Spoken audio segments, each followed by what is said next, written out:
Hello friends, welcome to my channel. ఈరోజు మనం గుండె నిండా గుడిగంటలు సీరియల్లో ఏం జరిగిందో తెలుసుకుందాం. బాలు వాళ్ళమ్మ ఈరోజు నేను వంట చేస్తాను, నువ్వు రెస్ట్ తీసుకో మీనా అని చెప్పి వంటగదిలోకి వెళ్తుంది. వంటగదిలోకి వెళ్లిన ఆవిడకు ఉప్పెక్కడుందో, కారమెక్కడుందో, ఏదెక్కడుందో ఏమీ తెలీదు. కారమెక్కడుంది అని ఒకసారి, ఉప్పెక్కడుంది అని ఒకసారి, చింతపండెక్కడుంది అని ఒకసారి ఊరికే పిలుస్తుంటే బాలు కోప్పడి నేను వెళ్తాను అని వాళ్ళమ్మ దగ్గరికి వెళ్ళి వాటిని చూపిస్తాడు. నువ్వు ఈమాత్రం వంట చేసేదానికి మీన చేస్తుంది కదా, ఏదెక్కడుందో తెలీదా అని అడుగుతాడు. ఇంకా ఆమెను రెస్ట్ తీసుకో అని చెప్పి తీసుకెళ్లి పడుకోబెడతాడు. కట్ చేస్తే గుణ దగ్గరికి బాలు వాళ్ల వదిన వస్తుంది. వచ్చి దినేష్ నన్ను అమౌంట్ అడుగుతున్నాడు. అది వేలల్లో కాదు, లక్షల్లో. ఇంతకుముందు వేలల్లో అడిగేవాడు, ఇప్పుడు లక్షలు అడుగుతున్నాడు. నాకు కొంచెం మీరు హెల్ప్ చేయండి, వాడు నా వెంట మళ్లీ పడకుండా చెయ్యండి అని గుణనడుగుతుంది.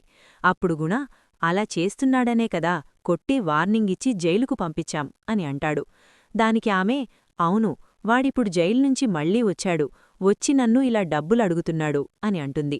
అప్పుడు గుణ మిమ్మల్ని ఎందుకు బెదిరించి దినేష్ డబ్బులడుగుతున్నాడు అని అడుగుతాడు. అది నా పర్సనల్, మీకు ఎంత డబ్బు కావాలన్నా ఇస్తాను, నాకు ఈ ఒక్క హెల్ప్ చేయండి అని గుణతో అంటుంది.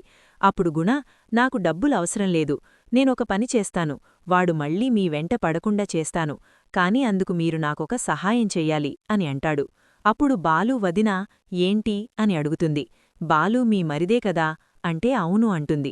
అప్పుడు గుణ మీ అమ్మ దగ్గర ఇలా డబ్బులు కొట్టేసి వెళ్ళిపోయింది, బాలు బార్మర్ది శివ అని చెప్తాడు.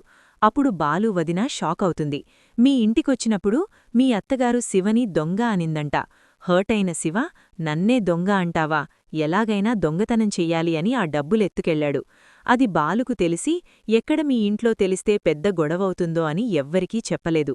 ఆ సీసీటీవీ ఫుటేజ్ బాలు మొబైల్లో ఉంది. ఆ ఒక్క వీడియో నాకు తెచ్చి ఇస్తావా అని అడుగుతాడు. అప్పుడు బాలు వదిన అందుకేనా వాడంటే శివ అంటే బాలుకు పడట్లేదు అని అనుకొని సరే ఎలాగైనా నేను తెచ్చిస్తాను అని చెప్తుంది. అప్పుడు బాలు వదిన వెళ్ళిపోతుంది. వెళ్ళిపోయి తన ఫ్రెండుకు కాల్ చేసి తనకి జరిగింది మొత్తం చెబుతుంది. అప్పుడా ఫ్రెండు ఇదంతా బాలుకు చెప్పొచ్చు కదా, బాలు హెల్ప్ చేస్తాడు కదా, ఎందుకివన్నీ అని అంటుంది. అప్పుడామె మా మరిది నాకు సాయం చేస్తానా, ఇప్పటికే మనోజ్ నువ్వు లక్షలెత్తికెళ్ళినోడా, మా చిన్న మరిదిని ప్రేమించి పెళ్లి చేసుకున్నాడు అని ఎప్పుడూ ఏదో రకంగా అంటూనే ఉంటారు, సాయం చేస్తాడని నాకు నమ్మకం లేదు. ఎప్పుడూ బాలు మంచోడు, మీన మంచోడు, నువ్వే అలా ఊహించుకుంటున్నావు అని నన్నే అనేదానివి కదా, ఇప్పుడు చూడు అని అంటుంది. తర్వాత మీన పడుకొనుంటుంది. బాలు తమ్ముళ్ళు వచ్చి వదినకు దెబ్బ తగిలిందేంటి, ఏరా అన్నయ్యా వదినని కొడతావా, నువ్వు మనిషివా అని అడుగుతారు. వాళ్ళ అమ్మని వాళ్ళ అన్నని ప్రేమిస్తూ మాట్లాడి ఎందుకురా ఇలా చేస్తున్నావ్, సైకోలాగా బిహేవ్ చేస్తున్నావ్, ఎందుక్కొట్టావ్ అని ఇద్దరూ అడుగుతారు. అప్పుడు బాలు ఆపండ్రా మీరు, బైకెక్కి బయటనుంచి వస్తుంటే కింద పడింది, నెత్తికి దెబ్బ తగిలింది అని చెప్తాడు. అవునా, లేదంటే నీకు ఉండేదిరా అని వాళ్ళ అన్నను బెదిరిస్తారు. అప్పుడు బాలు ఉండండ్రా మీక్కూడా ఉంది అంటాడు. ఏమిటి అని అడుగుతారు. అమ్మ వంట చేస్తుంది అని చెప్పగానే వాళ్ళిద్దరూ షాకయ్యి మేము రెస్టారెంట్కి వెళ్ళి తింటాము అని అంటారు.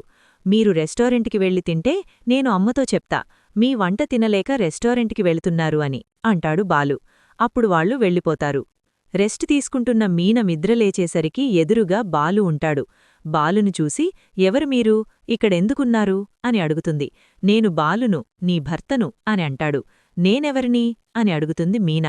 నీవెవరో కూడా నువ్వు మర్చిపోయావా, నీ పేరు కూడా తెలీదా అని బాలు అంటాడు. ఇక్కడే ఎక్కడో పడిపోయింది నా పేరు అని వెతుకుతూ ఉంటుంది. బాలు షాకయ్యి గతం మర్చిపోయింది అనుకుంటాడు. బాలు టెన్షన్ పడుతుంటే మీన నవ్వుకుంటుంది. నవ్వుకొని నాకు అన్నీ గుర్తున్నాయి, నేనేమీ మర్చిపోలేదు, ఒకవేళ అలా జరిగితే ఎలా ఉంటుందో అని చూశా అని అంటుంది. అప్పుడు బాలు మీన చెయ్యి పట్టుకొని సారీ అని చెప్తాడు. ఎందుకు అంటే రాజేష్ విషయంలో నా మాట విననందుకు అంటాడు. అప్పుడు జరిగింది ఇప్పుడు చెప్తున్నావా అని అంటుంది మీన. అప్పుడే చెప్పాలనుకున్నాను కాని చెప్పలేకపోయాను అని బాలు అంటాడు. ఇంతలో ఈరోజు ఎపిసోడ్ కంప్లీట్ అవుతుంది.